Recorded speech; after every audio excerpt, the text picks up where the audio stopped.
అందరికీ నమస్కారం అండి. అందరికీ నమస్కారం ఫ్రెండ్స్. అంటే పెద్దవాళ్ళందరికీ, చిన్నవాళ్ళందరికీ ప్రతి ఒక్కరికి నమస్కారం చెప్పాలంటే.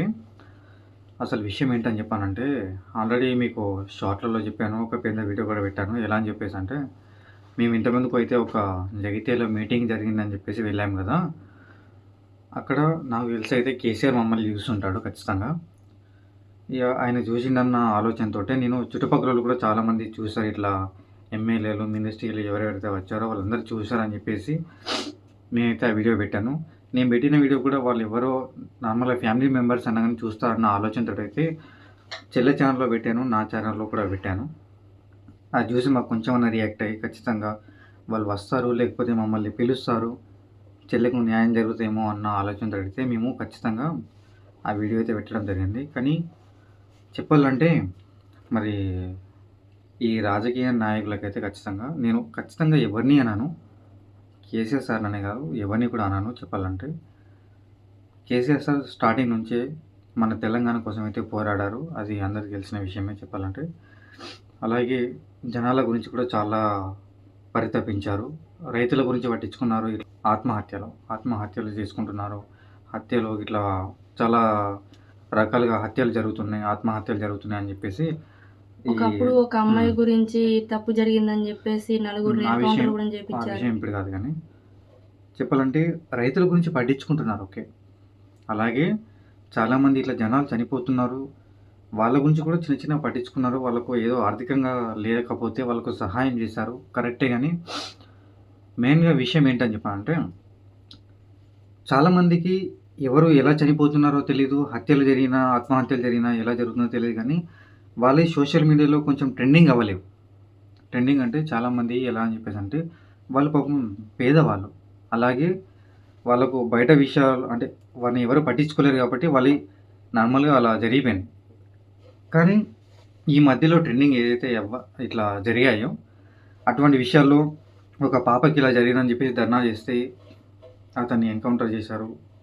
అలాగే ఏదో తమిళనాడు లేకపోతే సంథింగ్ ఏదో అదర్ స్టేట్స్‌లో జరుగుతున్నాయి. స్టేట్‌లో మన తెలంగాణలో జరగట్లేదు. ఈ కరోనా టైంలో వచ్చేసి ఒకటి తండ్రి కొడుకుల్ని కరోనా టైంలో ఇట్లా తీసుకెళ్ళి జైల్‌లో పెట్టి ఇలా చెప్పినా గాని రూల్స్ పాటించకుండా బయటకొచ్చారని చెప్పేసి వాళ్ళని కొట్టడం జరిగితే వాళ్ళు చనిపోయారని చెప్పేసి ఆ టైంలో ఎవరు పట్టించుకోకపోతే ఈ రోజులో అంటే ఈనాడు ఒక లేడీ కానిస్టేబుల్ దానికి ఎగైనెస్ట్‌గా సాక్ష్యం చెప్పడం వల్ల వాళ్ళకు నలుగురికి ఉరిశిక్ష అనేది పడ్డది. అంటే నార్మల్ అన్యాయంగా చంపిండ్రు ఇట్లా పోలీసులు వాళ్ళని చంపిర్రు అన్న ఆలోచనతోటి ఆ అమ్మాయి ఏం చేసిందంటే ఒక అంటే ఒక కానిస్టేబుల్ ఏం చెప్పిందంటే ఒకటే మాట. వాళ్ళకు ఎగైనెస్ట్‌గా వచ్చి ఈమె సాక్ష్యం చెప్పింది. తమిళనాడు పోలీసులు ఇలా చేశారని చెప్పేసి ఇట్లా దాంట్లో క్లారిటీ తెలీదు నాకు తమిళనాడు అని చెప్పేసి. వేరే స్టేట్ కూడా కావచ్చు. దాంట్లో అలా జరగడం వల్ల ఈ నలుగురు పోలీసులకనేది ఉరి శిక్ష అనేది వాళ్ళు విధించారు. తప్పు కాబట్టి విధించారు. అంటే వాళ్ళు ఎట్లా చేశారో తెలీదు. ఏదో పెద్ద తప్పు చేస్తే వాళ్ళని ఎన్‌కౌంటర్ చేశారు అన్న విషయం వేరు. అమాయకుల్ని తీసుకుపోయి చంపేశారు జైల్‌లో అనుకోకుండా అన్న విషయం వేరు. ఆ విషయంలో మన ఒక స్టేట్ అయితే ఇట్లా ఒక అమ్మాయి ఇట్లా సాక్ష్యం చెప్పడం వల్ల వీళ్ళకైతే ఉరిశిక్ష అనేది విధించారు. అదొకే ఉండని. రెండోది పాయింట్ వచ్చేసి ఒక చిన్న పిల్లని రేప్ చేయడం వల్ల అతనికి ఎన్‌కౌంటరు ఐ థింక్ ఉరిశిక్షను విధించారు. ఎందుకంటే నేను సోషల్ మీడియాలో ఎక్కువ లేను. కాబట్టి నార్మల్ నాకు తెలిసిన విషయం చెప్తున్నాను నేను. అది కన్ఫర్మ్. నార్మల్‌గా ఏదో నేను చెప్తున్నట్టు కాదు. కన్ఫర్మ్‌గా జరిగినటువంటి విషయాలు చెప్తున్నాను నేను. ఇంకోటొచ్చేసి శ్వేతారెడ్డి ఎవరో ఉన్నారు కదా! ప్రియాంక రెడ్డి. ప్రియాంక రెడ్డి.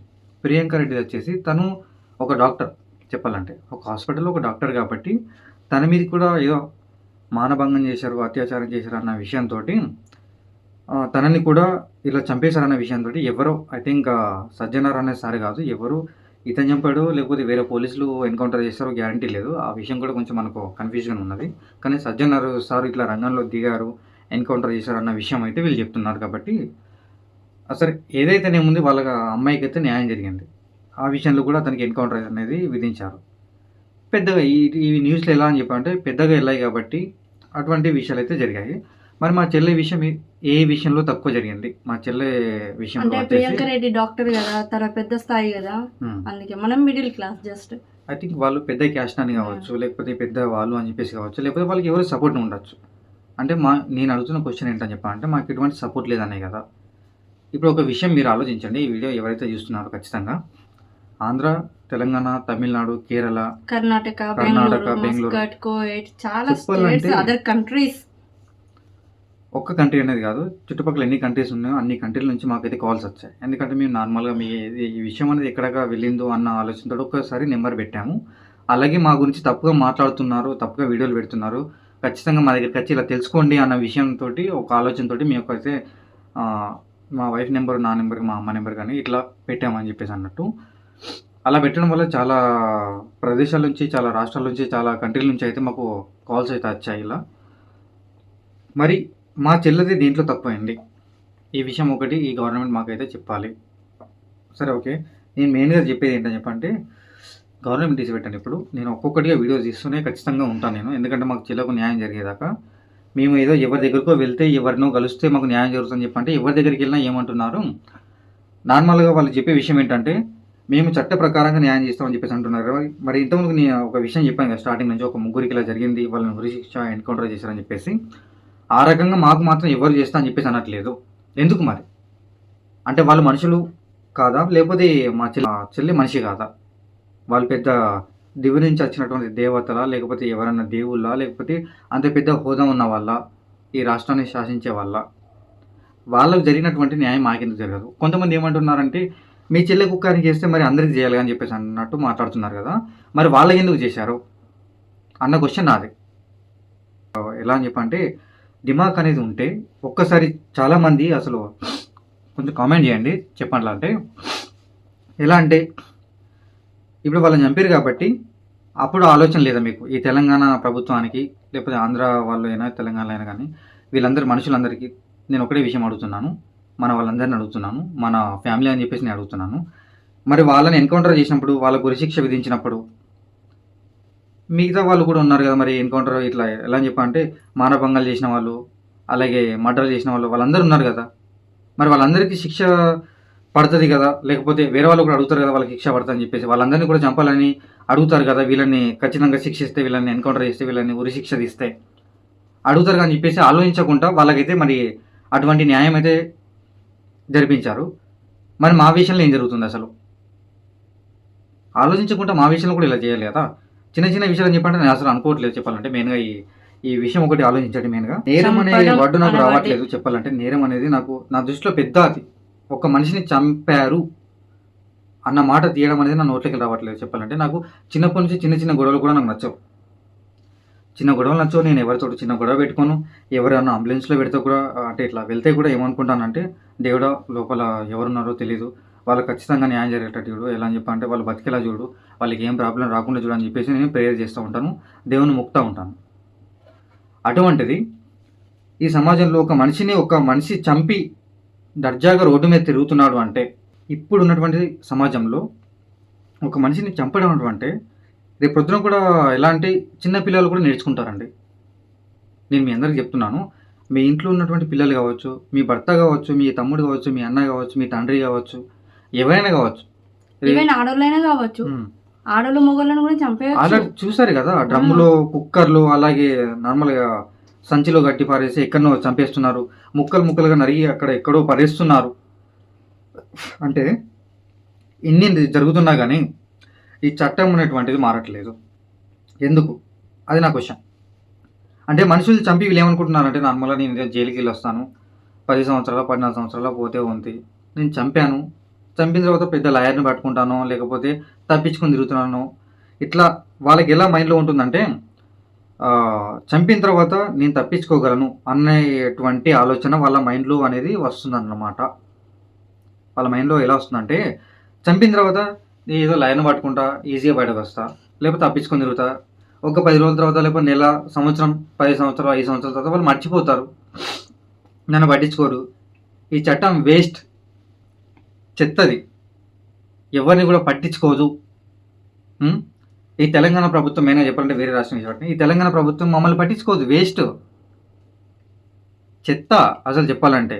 నిన్న నేను హైదరాబాద్ నుండి ఇంటికి వస్తున్నా కదా బస్సులో, వచ్చేటప్పుడు ఒక అబ్బాయి అంటే గొడవ అవుతుందో ఏమవుతుందో దాన్ని చంపేస్తా అమ్మ, చంపేసి జైలుకి పోతే అయిపోయి, ఆ జైలుకి అయిన తర్వాత 2 నెలలు 3 నెలలు ఉంటాయి కావచ్చు, తర్వాత బెయిల్ మీద వస్తాయి బయట, కానీ వాడు ఒక రకం మాట్లాడుతుండే ఆ రోజు నిన్న. సరే ఓకే, అలా మాట్లాడుతున్నారు కదా.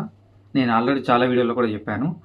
చాలామంది నా చెల్లె చనిపోయిన తర్వాత చాలామంది ఆడపడుచులు ఏమంటున్నారంటే, విడాకులు తీసుకున్నాను నా భర్త అయ్యేబట్టి. ఎందుకని చెప్పంటే వైషమ్యని చంపిన తర్వాత అంత మంచిగా చూసుకున్నటువంటి భర్తని సడన్గా ఒకరోజు తనని చంపి డైరెక్ట్ జైలుకి వెళ్ళి లొంగిపోయిన తర్వాత అతనికి ఎటువంటి శిక్ష పడలేదు అన్న ధైర్యంతో నా భర్త కూడా నన్ను చంపచ్చు. ఇవాళ నా ఆస్తి కోసం చంపచ్చు, లేకపోతే వేరే అమ్మాయిని ఉంచుకుంటా అని చెప్పి చంపచ్చు, లేకపోతే చిన్న విషయం మధ్యలో పెట్టుకొని నా మీద కోపంతోడో ఎలాగో చంపచ్చు, నా తల్లిదండ్రుల మీద కోపంతోడో నా అన్నదమ్ముల మీద కోపంతోడో ఎలాగో నన్ను చంపచ్చు అన్న ఆలోచన వాళ్ళ మైండ్లో వచ్చింది ఇవాళ. అటువంటి వాళ్ళు ఏం చేస్తున్నారంటే దగ్గర దగ్గర చాలామంది నాకు తెలిసి ఒక 10-15 మంది దాకా విడాకులు తీసుకొని వెళ్ళిపోయారు. ఇంకొక 10-20 మంది దాకా వెళ్ళిపోయారు ఇంట్లో నుంచి. విడాకులు తీసుకొని వెళ్ళిపోయిన వాళ్ళు ఉన్నారు, నార్మల్గా వెళ్ళిపోయిన వాళ్ళు ఉన్నారు. ఇంకా చాలామంది ఇటువంటి ముందే గమనించి వెళ్ళిపోయిన వాళ్ళు కూడా ఉన్నారు. అంటే ఇటువంటి జరుగుతున్నా కానీ ప్రభుత్వం ఏం పట్టించుకోవట్లేదు. అంటే వాళ్ళందరూ మనకు బయట చెప్పలేరు కదా. సరే ఇట్లా మన గవర్నమెంట్లో ఇలా జరుగుతుంది, మన తెలంగాణలో ఇలా జరుగుతుంది, నా భర్త నన్ను చంపాలనుకుంటున్నాడు అని చెప్పేసి పోలీస్ స్టేషన్లోకి వెళ్ళి కంప్లైంట్లు ఇస్తే వాళ్ళు పట్టించుకోవట్లేదు అంట. చాలా ఎక్కడని చెప్పాలంటే ఇక హ్యాష్గా బిహేవ్ చేస్తున్నారు అక్కడ. ఒక్క చోట అని చెప్పేసి చెప్పా, ఒక్క పోలీస్ స్టేషన్లో అని చెప్పేసి నేను చెప్పా, ఒక ఏరియా అని చెప్పేసి కూడా నేను చెప్పా. కొన్ని పోలీస్ స్టేషన్లలో నా భర్త నన్ను చంపాలని చెప్పి చూస్తున్నాడు, నా భర్త ఆల్రెడీ నా మీద అటాక్ చేశాడు, నా భర్త మీద నాకు అనుమానం ఉంది, నా భర్త ఇలా చేస్తున్నాడు అని చెప్పేసి వెళ్ళి కంప్లైంట్లు ఇస్తే పోలీసులు కూడా ఎవరు పట్టించుకోవట్లేదంట. మరి అంటే మన సమాజంలో ఇలా జరుగుతుంది. ఇటువంటి విషయాలు అనేటువంటి ఇటువంటి మన సమాజంలో జరుగుతున్నాయి మెయిన్గా. కాబట్టి ఒకటి ఇప్పుడు నేను ఈ వీడియో తీస్తున్నటువంటి కారణం ఏంటని చెప్పా అంటే, మొన్న నేను సభకి వెళ్ళి తన ముందు ఇలా దాని ఏమంటారు బ్యానర్ పట్టుకొని చూపించి మరి అక్కడ హలో సార్ ఇట్లా అని చెప్పేసి మేము ఒర్రుకుంటూ కూడా అతన్ని పలకరిస్తుంటే కేసీఆర్ సార్ని కళ్ళ ముందు ఎవరైనా చూడండి మనకు ఇట్లా గాలిలో ఆకాశంలో ఇక్కడ ఎగురుతుంది అంటే అది ఏం ఎగురుతుంది అని చూస్తాం. అంత ఆకాశంలో చందమామ కనిపిస్తుంది అంటే ఆ చందమామని చూస్తాం. ఒక నిమిషం చెప్పాలంటే ఇప్పుడు మనం ఒక పార్టీ తరపున మనం వెళ్ళామండి. వెళ్ళిన తర్వాత మన ఒకటి ఉంటుంది కదా స్పీచ్ చెప్పేటువంటి మైక్ ఒకటి ఉంటుంది కదా, అక్కడికి వెళ్ళిన తర్వాత మైక్లో మాట్లాడతాం. చుట్టుపక్కల మొత్తం గమనిస్తాం మనం. ఎలా అని చెప్పేసి అంటే ఎవరేం చేస్తున్నారు, మనకు ఇలా సపోర్ట్ చేస్తున్నారు లేదని చెప్పేసి మొత్తం గమనిస్తుంటాం. అటువంటిది మేము దూరం నుంచి ఉన్నాం, మధ్యలోకి వచ్చినాం, మళ్ళీ ముందరికి ఎక్కడ మాంటో ఒక 15 అడుగులు 10 అడుగుల దూరంలో అంతే ఉన్నాం మేము. అంత దూరంలో కూడా మమ్మల్ని గమనించలేడు అంటే మేము అసలు నమ్మము. సరే ఓకే, కేసీఆర్ సార్ అయితే మాకు పెద్ద హోదాలో ఉన్నాడు కాబట్టి ఇటువంటి వాళ్ళకి నేను పట్టించుకోవాలా, నా కింద వాళ్ళు చూసుకుంటారు అన్న ఆలోచన ఉండొచ్చు, లేకపోతే మరి అతనికి ఏం ఆలోచన ఉందో తెలియదు కానీ మనకు. సరే చూద్దాం, ఈ సార్ అయితే మనకు పట్టించుకోలేడు. ఈ వీడియో అయితే అతను చూస్తాడో చూడడో ఒక 2 days అయితే చూద్దాం. చూసిన తర్వాత ఈ కేసీఆర్ సార్ అయితే మనకు పట్టించుకోలేడు అన్నటువంటి మనకు ఇప్పటిదాకా పట్టించుకోలేడు. ఈ వీడియో కూడా అందుకో చేస్తున్నాను నేను. ఈ వీడియో చేసిన తర్వాత కూడా అప్లోడ్ చేసిన తర్వాత కూడా వాళ్ళ పార్టీ మెంబర్స్ అయితే ఎవరైతే చూస్తారో ఈ వీడియోని తన దాకా షేర్ చేస్తే ఓకే, షేర్ చేయకుండా మీరు షేర్ చేస్తే మాకేదో వస్తుంది కాదు, కొంచెం న్యాయం జరుగుతుంది. న్యాయం కోసం అడుగుతున్నాను నేను. షేర్ చేయండి అది వేరు, షేర్ చేయని చెప్పాలంటే నేను నార్మల్గా మాకు వ్యూస్ రావాలి, మాకు పైసలు పడాలి, మేము మంచిగా ఏదో కంటెంట్ చేస్తున్నాం, మేము ఏదో మంచిగా చేస్తున్నాం, మిమ్మల్ని నవ్విస్తున్నాం, ఇట్లా ఎంటర్టైన్మెంట్ చేస్తున్నాం అని చెప్పేసి అంటూ కాదు కదా. ఓకే, కేసీఆర్ సార్ దాకా పోతే అతను మాకు ఒకవేళ హెల్ప్ చేస్తే, మాకు న్యాయం చేస్తే ఓకే, నేను ఇలాగే వీడియోలు చేస్తూ ఉంటాను మాకు న్యాయం జరిగేదాకా. ప్లీజ్ సపోర్ట్ చేయండి కొంచెం. ఎలా అని చెప్పేసి అంటే చాలామంది అడుగుతున్నారు, కొంచెం తప్పు అనుకోకండి, చెప్పాలంటే తప్పు అనుకోకండి, మీకు రిక్వెస్ట్ చేస్తున్నాను. చాలా ఇక చేతులు జోడించి అడిగేంత పెద్దవాన్ని ఏం కాదు, చిన్నవాన్ని ఏం కాదు, అది వెరిటీ. చాలామంది ఏదో అనుకుంటున్నారు. కాబట్టి మేము వీడియోస్ చేస్తే తప్పు అనుకోకండి, వీడియోలు చేయకున్నా తప్పు అనుకోకండి. ఎందుకంటే చాలామంది అడుగుతున్నారు, మీరు అన్న వీడియోలు చేయట్లేదు, మీరు చేస్తున్నారు, అదే చేస్తున్నారు, చేస్తలేరని చెప్పేసి ఒకళ్ళు ఆ రకంగా అంటున్నారు, ఒకళ్ళు ఈ రకంగా అంటున్నారు. కాబట్టి నేను నార్మల్గా ఏది వీడియో చేస్తాను ఖచ్చితంగా, మాకు న్యాయం జరగడం కోసం చేస్తాను నేను. మమ్మల్ని నమ్మినటువంటి ప్రజల కోసం అయితే తెలియాలి కాబట్టి నేను వీడియోలు అయితే చేస్తూ ఉంటాను కొన్ని రోజుల దాకా. నేను కంటిన్యూగా పెట్టడం అయితే గాను మాకు న్యాయం జరిగిందా జరగలేదా అప్పటి వరకు అయితే వీడియోస్ ఖచ్చితంగా పెడతాను. కాబట్టి ఈ వీడియోలు అయితే కంటిన్యూగా చేయండి. మనకు కేసీఆర్ తరపు నుంచి అయితే ఎటువంటి న్యాయం జరగకపోతే మళ్ళీ ఇంకొక వీడియో చేస్తాను. అప్పటి వరకు అయితే వెయిట్ అయితే చేయండి. ఓకేనా ఫ్రెండ్స్, ఇప్పుడైతే బాయ్ అందరికీ. మళ్ళీ నెక్స్ట్ వీడియోలో వెళ్దాం మనం.